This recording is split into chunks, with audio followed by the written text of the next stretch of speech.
Hello guys, ngayon nga ay pork steak naman ang ating lulutuin. So ito guys, nababad ko na ito kagabi. Nababad ko siya sa soda, kalamansi, paminta.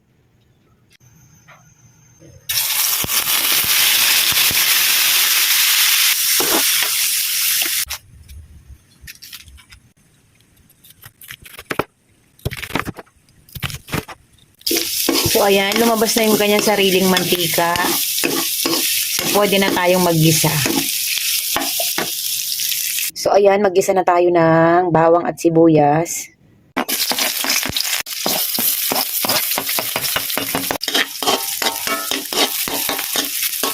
Next naman natin yung na-fry na natin pork.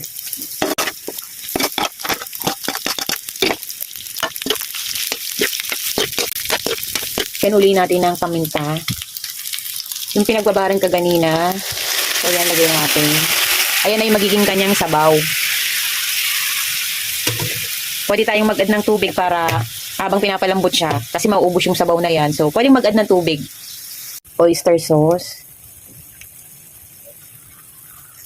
Maglagay lang ako ng half na cube.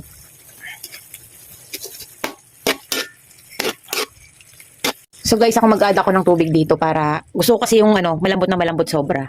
So patutuyuin naman natin 'yan. Yung onion rings, ayan. Yung ating hiniwang onion rings. Gustong-gusto kasi ng anak ko na maraming sibuyas. Kaya dalawa yung aking hiniwa. Lagyan lang natin ng konting opya, kalamansi. Lang natin konting. Guys, luto na yung ating pork steak or bistek Tagalog. Ayan. Ready na para kumain. Maraming salamat guys. Hanggang dito na lang. Thank you for watching. Salamat sa panonood nyo. Sa always laging pag-support ng aking mga videos. Huwag po kayo magsawa. Thank you, thank you. So, tikman na natin guys yung ating niluto. Medyo masabaw kasi gusto ng mga kasama ko dito gusto nila maraming sabaw.